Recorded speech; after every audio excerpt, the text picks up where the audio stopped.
WNST, Towson, Baltimore, and Baltimore positive. It has been a little while since I got together with this guy, but since the last time we got together, he has gained a few strokes on the tan up there in Wildwood and eaten himself some Max Pizza. He is back just in time for the Orioles to have summer camp. And Luke Jones, you know I am banned from attending all Oriole Park events because I wasn't so nice to the owner 14 years ago. But you apparently can attend these games or these practices or workouts. And I saw a handful of media types last week when you were sunning yourself on the beach. One outfielder in the outfield and Adley Rutschman showing up. Like, they are really going to play baseball this week, aren't they? They're going to try. I think that's the big key there. They're going to try, and they've been trying, and we're going to see how this plays out. We've seen players test positive.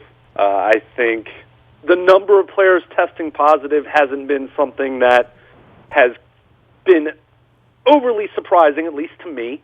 I think the delays in testing, to me, are the much bigger issue that we've seen with some teams even canceling workouts because of test results not coming in, and certainly baking that into the landscape of the pandemic itself for the entire country, for the entire world. But they're trying. They're working out.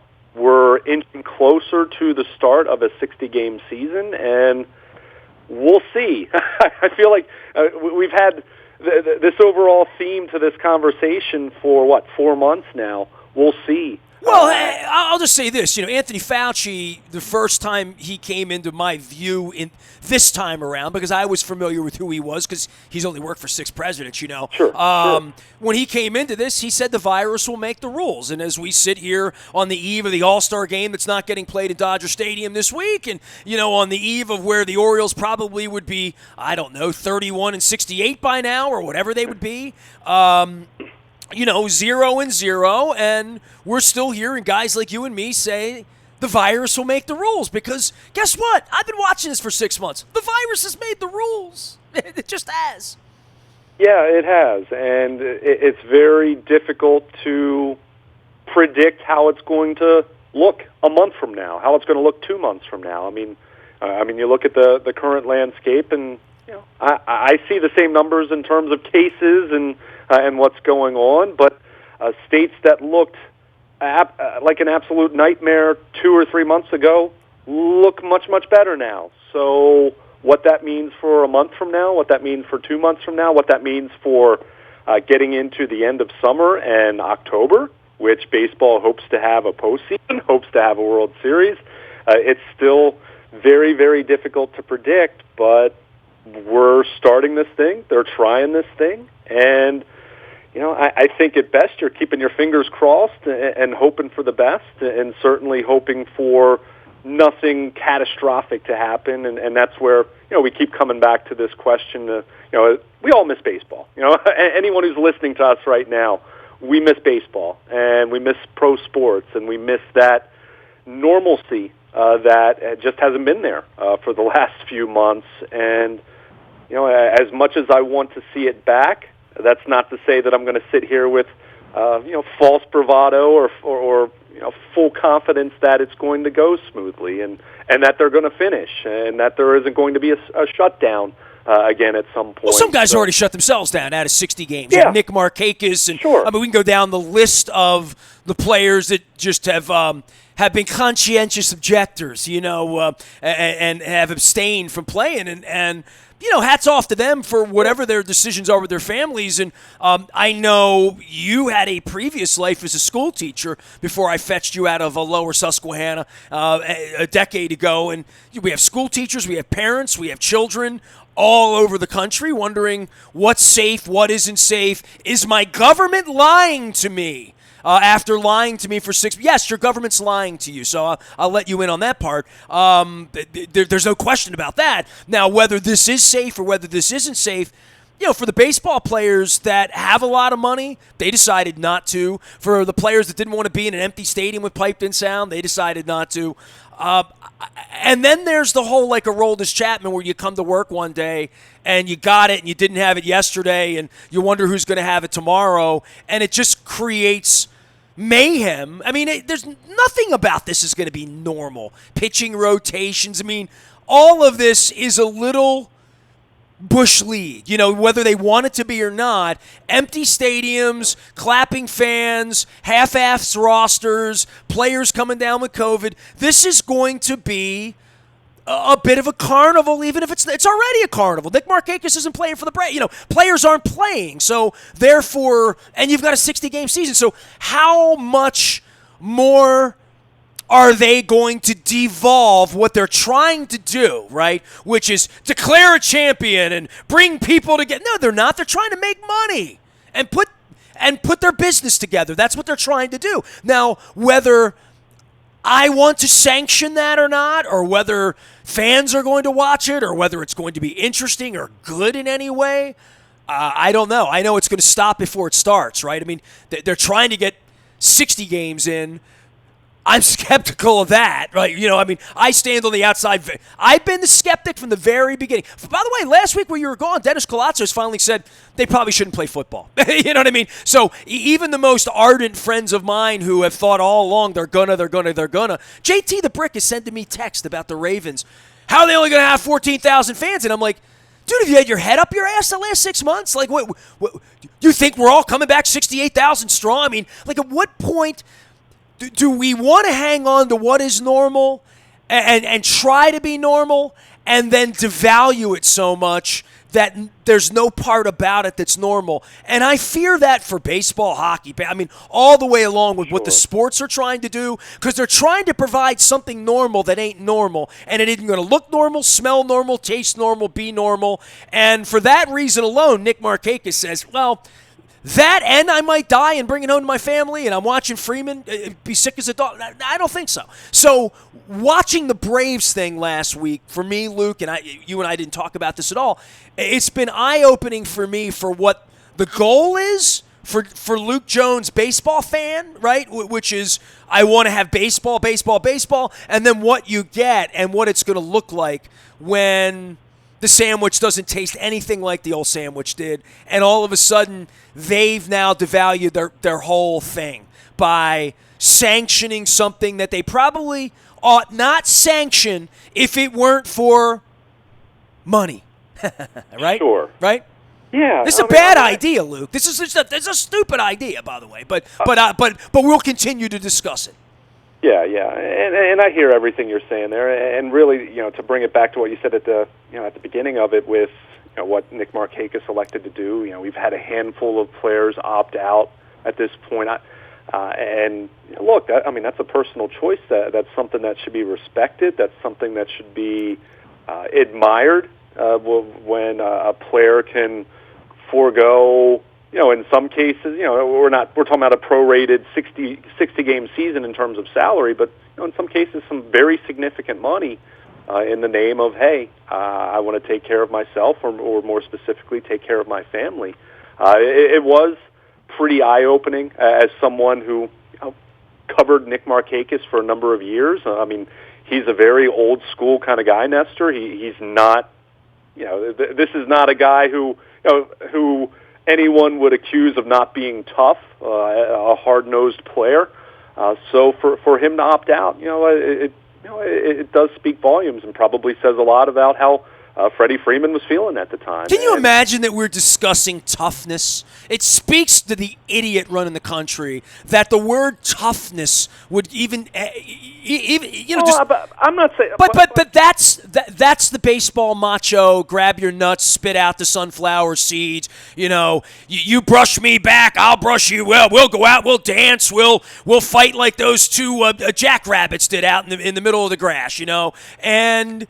The fact that the baseball players have to make this decision, I've made this point, and we'll talk about football later, okay? But I said this to my wife because we're talking about football and getting these guys together and whether this can work. Is there anywhere else in our society right now where we would allow 22 men at a time without masks to go into a mud pit and wrestle around in an environment of plague and sanction that for television, right? Like Marauders, right? Sanction that and then say to them, if you don't play, you're not man enough. You're not whatever that would be from the football vernacular to say that we're doing that. There's no other job in our country right now, anywhere, where we are telling people to take their masks off and come together and work for 3 hours without masks on top of each other and then go back to their families. There's nothing about that Anthony Fauci or any epidemiologist or any doctor or any sane human being would sanction. I just want to point that out before we talk about football. And whatever this baseball thing of showering and bats and balls and all of the rules about things they're not allowed to do and sitting 6 feet apart, all of that stuff that they're going to break, like everybody was breaking in Wildwood last week where you were with masks and whatnot, that's just where we are. And we're really sanctioning some really stupid stuff right now in the middle of a plague. As far as I can tell, there's no other circumstance where we're telling people to go together without a mask and work. I don't think there's any other place where we're telling people that's a good idea. Maybe Florida. I'm not going to argue with you. And to be clear, what I was saying was not that choosing to play or not is not a matter of toughness. I was saying Nick Markakis has been a hard-nosed, tough player. No, I'm just saying in baseball, that's the first thing they say. Oh, he's not tough. He's Roger Dorn. By the way, I watched Major League the other night. Roger Dorn still. There you go. Roger Dorn would be the greatest example of, he's filing his nails. He's got $100 million. He doesn't want to come in. He's not a real baseball player. He's not a gamer. I hear that. I've been around baseball. Right. Hey, how about the allegations last week in regard to the homophobia and all of baseball's ills that come out from a 15-year Major League player, right? And Ian Desmond, right?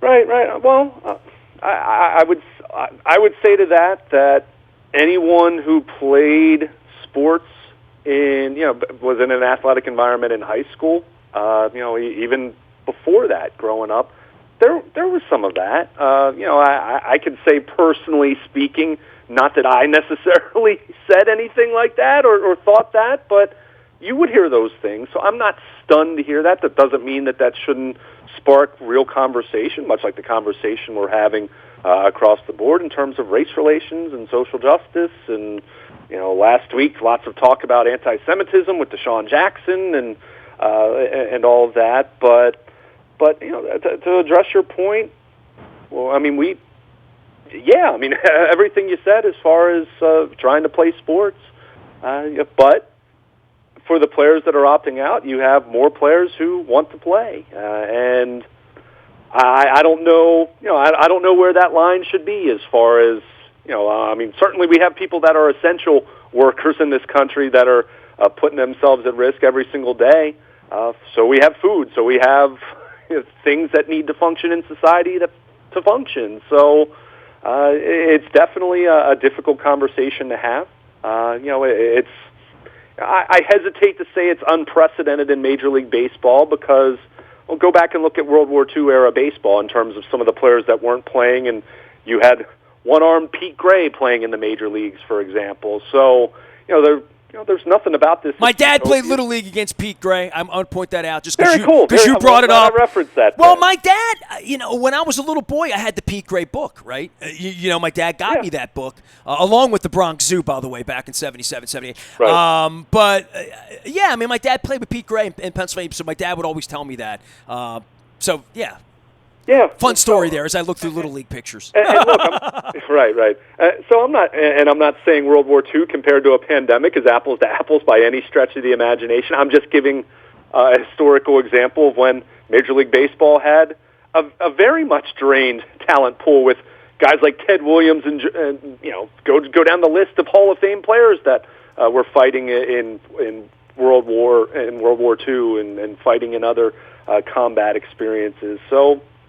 Again, I'm not going to sit here and say and disagree with you that you don't look at this and kind of scratch your head and hold your breath and cross your fingers and ask why and how this is going to play out. I'm not smart enough to know all those answers, but there are a lot of people involved, and we kind of start with the owners because they're the ones who make the most money, but you trickle down, and you have lots of personal choices being made. That's why I think it's important to respect the choice of a Nick Markakis or other players. Well, that's why I wanted to respect your choice as to whether you were going to Camden Yards and watching them hit fungos this week. I mean, I don't know. Like I don't even know what their rules are. I'm not on the media list, as you well know. I'm not qualified. I must be my skin color or something. I'm not sure, but they don't let me in, so I don't know who they're letting in, who they're not letting in, what their rules are, and the season starts next week, right? Like so, I know they're going to Philadelphia, right? They're going to do like a home and home with Washington, right?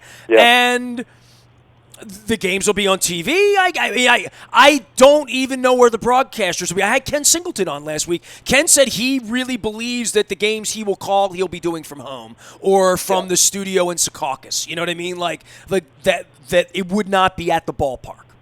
Yeah, I haven't heard all of the details with that from what my understanding has been to this point, and I don't know this for certain, so it's still more speculative and based on what other people have talked about. I think the home city is one thing as far as a broadcast. I don't necessarily know if you're going to see Gary Thorne going to Toronto, for example. Just throwing out one example there. I think what you could see, which I think ESPN has shown the model with the KBO. We've certainly seen this with international soccer for years now, where you can have a broadcast from a studio. It's different, certainly, and you're at the mercy of whatever the camera feeds. Well, Baldinger goes over to London, and maybe I should get him on. Baldinger goes over every year for the month of January. You know this, right? And he sits in a studio and calls all 4 games, Saturday and Sunday, the wild card games, and then stays there all week and broadcasts, does the 6 o'clock news, and then on the next weekend sits there and calls when Lamar loses to the Titans, right, or the Chargers, or whatever the game is that week. So it does all 4 of those games, and that's the way they do it in it's a Fox sort of Sky Sports thing in Europe. That this has been done. This wouldn't be crazy for Jim Hunter and Rick Dempsey to sit up in Padonia and call the games, right? That's not nuts. Yeah, so I think with some to try to limit some of the travel, I think you could end up seeing some things like that. Again, there's still a lot of unknown. The season we're roughly a week and a half out from its scheduled start, so we'll see some of the details there. From a media standpoint, I know it's certainly a limited press box, I believe, and this is a Major League Baseball rule, not specific to the Orioles. I believe it's up to 35 print and digital reporters from home and away. I'm guessing you're going to see, and this has been a trend anyway with road media, as you know, Nestor, not just with baseball, football, of course, as well, but I'm guessing you're going to see fewer media traveling on the road, mainly because access is so much more limited. I mean, you're allowed to go watch workouts, you're allowed to go cover the games, but all media availability via Zoom or over the phone, and that's been the case since March. So that's nothing new for guys like us, with Ravens press conferences and things of that nature. So that's going to continue. So from that standpoint, when you're talking about road media, how much value is there to going on the road and watching it in the ballpark, in the stadium, when all the interviews, all the access you're going to get is going to be from a Zoom or over the phone with a conference call. So it's definitely different. It's definitely going to be, for selfish reasons, speaking from a media standpoint, it's going to be more challenging from an access standpoint, because you're not going to be in the clubhouse, you're not going to be in the locker room, and that's the right call, by the way. But let me be very clear about that. But it does create a much different environment across the board, media included, and I'll keep coming back to what I keep saying, which it sounds like such a cop-out. I understand that, but it really is a wait-and-see kind of situation, and we'll hope for the best and brace for some not so great scenarios to play out, and really hope that doesn't take place. All right, so on the baseball side of things here, from a Let's pretend there's no pandemic. Let's pretend there's fans. Let's pretend there's a real opening day. That'd be great, wouldn't it? Yeah, let's just pretend, okay? Yeah. It's because what we do here. By the way, I want to give some shout out and some love to a couple of our sponsors before I do that. Cole Roofing. Bill Cole's going to be back on this week. He has been on a little bit of a sabbatical from doing radio with me. That's going to change this week because I got to have him back on. Planet Fitness is back opening safely, 6 feet away. Make sure you're checking them out and getting in there. We've loved our sponsorship and our partnership with them for over a decade. They were one of our partners who really shut down. They're back open. Support our friends at Planet Fitness. You can work in at planetfitness.com too. Chicken Palooza. I'm wearing the shirt. Why am I pointing to the bottom? I'm wearing the shirt. Hey, I didn't turn on my magma lamp from Sporticulture. Hold on. I'm wearing my Sporticulture hat. No wonder my purple magma's not flowing. There you go. It's Chicken Palooza. You arrived home, Luke, just in time for Chicken Palooza, just so you know. We had National Chicken Day. You were at the beach. You missed it in Wildwood. You're probably eating pizza or some godforsaken thing on National Fried Chicken Day. But that was last week. This week, it's Chicken Palooza. This month, next month. The new chicken sandwich. Make sure you're stopping in for that. Chicken Palooza, they sent me the box. It did have some chicken in it. Still smells a bit like Western fries. I like it. 10 cents off every Chicken Palooza box sold. Donated to benefit Johns Hopkins Children's Center. And as you know, very near and dear to me and my wife's heart. I would give you some of my peanut butter cup Taharka ice cream, but it's out. We ate it all. I'm thinking about starting to use these Taharka cups as like my drinking cups on the air for my water and my energy drink. But I figured that would just crush people. Peanut butter ice cream with mini peanut butter cups mixed in. I had this last night. I had this in the honey graham last night. The honey graham's just my favorite flavor. Have you had the honey graham, Luke, at Taharka? I have not. All right, we're going to change that. I mean, problem is if I drive it up to you, it'll melt. So you got to come down here, and you better figure something out if we're going to get this together. And last but never least, Pizza John's. I made the ultimate amateur move last week, and this is something you need to know, Luke, and it's taken me. How many years have you and your family been going to Wildwood 4th of July week? How many years has that been going on? 4th of July week, probably about a decade now. All right, well, I'll tell you what. Since I was a little boy, 4th of July week, Pizza John's closes every year. Right. See, even Everyone you know knows that. Everyone knows that. Okay, you went so over there, didn't you? Almost. I got in the car. And I said to my wife, I'm going over. I literally was going to Al's to grab some crabs, and I said I'm going to get a couple of pizzas. I'm going to get one. I'm going to get a regular pizza to put in the freezer that we can make later. I'm going to get a made pizza because for the weekend, this was last week for 4th of July weekend. I'm like, there's no Heritage Fair. I literally got on 95, right where the stadium is, and I got up on the clover leaf that, before you make the big turn to go toward the tunnel, and I dialed the number, and I have the cup right here, so I can read from the cup. 410-687-7733. I dialed the number, and it comes through on the car, and the girl answers the phone and says, "We are Pizza John's. We are closed for our traditional summer," and I'm like, they got me again, didn't they? They got me, didn't they? 52 years old. I know they're closed 4th of July week, and I still got in the car.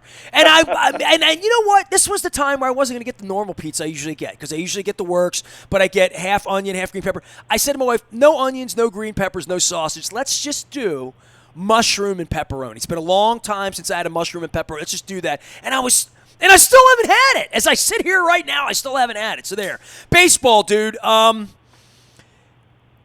The Astros have cheated, right? If I roll back to where we were in March and the outrage of all that, now they're going to play, and they're not going to play in the East Coast teams. I guess the Major League Baseball Network will have games on from nowhere and everywhere, and it'll look like spring training, but the games will count, and there'll only be 60 of them, and the pitching will be weird, and the announcers might be... nothing about it's going to feel normal, right? But then there's the part of, who starts the season 10-1? Who's any good? Who might win? Who might win 45 of 60 games if they do it the right way? Who might only win 10? Might be us. I wonder what this does to the balance 30 days into this thing, which is like the All-Star break, right? Like we get to Labor Day, the season will be half over.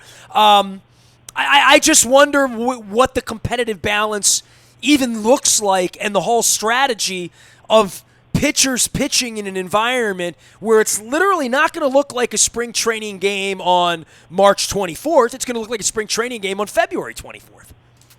Yeah, and that's where there's pandemic issues aside. I do have some intrigue as far as how this is going to go. I do have my biggest concern, and I've talked to you about this before, I've noted it at WNST.net, health of pitchers. That's something that I really have a lot of concern about as a baseball fan, especially young pitchers. We talk so much about building up innings and things of that nature where, these guys have been shut down now for, the over 3 months before they finally, resumed action at their respective ballparks earlier this month. But, how does that look? And to some of what you mentioned, when you have a 60-game season, we always talk in baseball about what? It's a marathon, not a sprint. It's early. We look at the Nationals last year, how poorly they started. They end up winning the World Series. That kind of scenario doesn't happen this year. The Nationals don't even sniff the playoffs under that kind of scenario. So it's very strange in that regard. But, in some ways, I'm intrigued to see how it plays out. We've talked a lot about, is the season too long and things they could do to innovate, and we're going to get the DH in the National League, for example, and we're going to have the weird minor league extra inning rule where you start a player in scoring position in extra innings to start an inning. So, so there's going to be some things that, it's not going to feel like real baseball, but I'm intrigued to see how some of this plays out, and maybe they can stumble across something that actually can improve the game for the better for the long haul. I don't know. But it's definitely going to be strange in that regard. And I can say this, and by no means do I think it's going to be the Baltimore Orioles, but I would say, I would place a bet that there's going to be a team that no one really anticipates being a playoff caliber kind of team. I wouldn't be surprised to see one of those teams steal one. San Diego Padres. Let's go Padres. Manny Machado. Let's go. To me, any young team that has some intriguing talent, and obviously Manny Machado's there, and we've talked a lot about the Padres farm system. When he signed there, their farm system was number one in baseball by a consensus opinion. So why not have a team like that plays over its head a little bit for 60 games and has some talent? Young talent and guys that have kept themselves in good shape these last 3 months. You could see something like that. On the flip side, some team that, I don't know, whether you're talking about the Yankees, the Dodgers, think of any heavyweight favorite that you ponder. Well, what happens with them? What if they had a couple guys who didn't keep themselves in good shape? And who knows what happens? This is part of it, the testing, and anyone who tests positive. That's why I think any bold predictions about any team dominating or any team being especially god-awful, who knows? It's really going to be, I think the Orioles will be bad because I thought they were going to be bad in March. But I don't really know what's going to play out in terms of the entire league. And part of that, as much as so much of this is weird and parts of it feel wrong, and you certainly question whether it should happen, there are parts of this where I'm just like, hey, bring it on. let's get weird, right? And that's what it kind of feels like. And I suspect we're going to be having similar conversations as it relates to the NFL trying to play, but all of it with the very real dark cloud of the pandemic hanging over it. And I want to make clear, I'm not making light of that in the least bit. Luke Jones is here. He is Baltimore Luke, fresh off the beaches of Wildwood, maybe headed to the yard of Camden, and the Orioles playing this East Coast schedule, and we're going to talk some football here and try to figure this part of things out. From the baseball perspective of them getting onto the field, is there a part, the last time you and I left, they were fighting over money, right? Like, I'm almost shocked that they've got it to this point. I don't even know. If I were writing globally, I'll go back to what I said 20 minutes ago. They may be their own worst enemy in trying to pull this off. You know what I mean? Like, I get what they're trying to do. I just don't get a good vibe for an ending here that they want that looks like a World Series where they make all the money they wanted to make, recoup all the money, and successfully put this thing together. I think there's too many moving pieces. I think this is a mistake. I think this is a major mistake for them to try to do this because I don't think it's going to end well for them. That's my opinion on it. And that's very well possible. And we could say the same exact thing about the NBA and the NHL and, no doubt. The NFL. That's just the truth. And let's face it. I have admiration for the American spirit of trying to do this, and then I realize it's a plague and a pathogen, and there's biblical references to this sort of stuff that should be respected more than our society has respected it. Yeah. Clearly. Sure. I want to throw one thing in there because I'd be remiss if I didn't mention it, because I've talked about this a lot with you for years now. As much as we can try to talk about the American spirit of trying to do this, one area where I think, once again, Major League Baseball completely dropped the ball, local blackouts still apply. For MLB TV, their streaming service, which by the way, is a really good platform. It was built by professionals. It had nothing to do with baseball. It was built by real people. That is an industry standard, right? Literally. Sure, but MLB Advanced Media, BAM Media, they've done a really good job with that. It's been very profitable for them. But one of the, not that it was an argument that held much water, but one of the few comments you could say in defense of a local blackout was what? Well, you can go to the game, right? Well, people can't go to the game. So you have a scenario in these local markets with blackout restrictions applying that you are basically telling someone, if you don't have cable company A or satellite company B and you stream, well, you're out of luck in many markets. And that's wrong. And that's a damn shame. And for all this talk about trying to bring people baseball and trying to bring some semblance of normalcy and trying to give people something to watch on TV, and then you're not going to offer, and I'm not saying just give the product away, just say, hey, you can get MLB TV, and if you live in Baltimore, you can watch the Orioles. You can order MLB TV in Milwaukee, and you can watch the Brewers, no questions asked, or the Dodgers in L.A., or wherever. To still not get that part right, which you know how I've talked about local blackouts and how I've felt about that, and making the product available to young people and people my age in their mid-30s who have their own kids who cut the cord a few years ago. They don't have satellite and cable, and they're using Hulu or they're using YouTube TV or whatever it might be, and many of those platforms. Now, some of the RSNs are on those, but many of them are not, and that's a problem, and that's eyeballs, young eyeballs specifically, that aren't watching your product. And you might say, okay, that's not a big deal for 2020, but that can be a big deal 5 years from now, 10 years from now, 15 years from now. So you would have thought, and this is where, again, I give the owners too much credit here, you would have thought that there would have been some semblance of a thought of some goodwill to say, hey, fans, you can't come to the ballpark, but if you get MLB TV, and by the way, the prorated cost for MLB free baseball TV for everybody who wants it for 60 days. Come get it.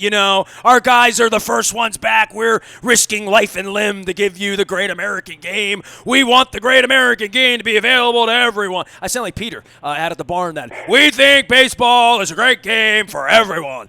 So yeah, that's the exact quote, by the way.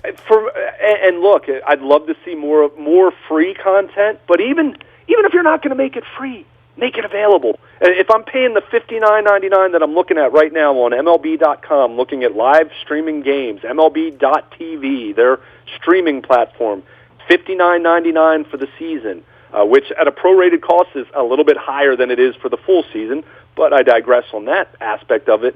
You pay that, you should be able to watch every game, no questions asked. Period, end of discussion. You can watch the Orioles. You can watch the 29 other major league teams. It's called a subscription, honor it, right? Yeah, Literally. Exactly. And that, to me, that would have been a very tiny gesture, because here's the thing. Anyone in Baltimore who, doesn't worry about, who doesn't have cable or satellite, they sure as heck are not getting cable or satellite for a 2-month baseball season. So even your, the baked-in rationale of protecting the value of your RSN gets lost there, because no one's signing up to get direct TV for just 2 months of watching pandemic baseball. So it's something that makes me scratch my head again. But Major League Baseball makes me do that a lot. As I say to you a lot, I love baseball. I have very little love for Major League Baseball, the entity itself. Yeah, I've been sharing like little memes on my Facebook, like, what position you played, was the kind of kid the pitcher was the coach's kid, the first baseman was the tallest kid, all that stuff. So I'm trying to get into the spirit of this thing. And we'll get to football. Luke and I will talk some Ravens and some hardball and some there are rules. Problems there we'll talk about too, yeah. Yeah, I just wanted to keep it onto the diamond. Sure. And, well, look, we have every day for the next 60 days to talk about this. You can find Luke, Baltimore Luke, out on Twitter, Luke at WNST.net. You can find me anywhere the internet goes. We are morphing all of our content into the Baltimore positive realm, so I hope you're out there checking it. We had great conversations this week with Michael Steele, amongst others. We got a lot of veterans we're inviting back on here this summer as baseball gets going and football tries to get going and the country falls apart.